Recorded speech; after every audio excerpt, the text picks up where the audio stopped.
pera yun, pangalan nun, JR. Yung Papa Jeboy mo, wala namang pera yun.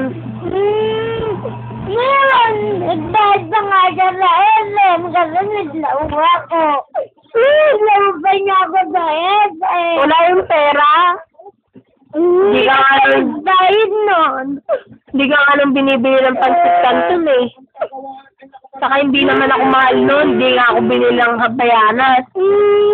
Buti pa si JR, si Lab, binili ako.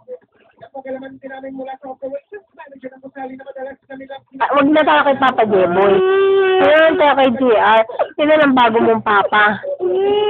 Ha? Sige na.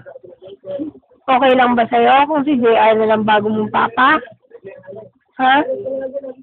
Bakit? Sige, okay na lang sa akin. Ibibili ka na ng robot. Robot? Si JR? Sino lang papa mo?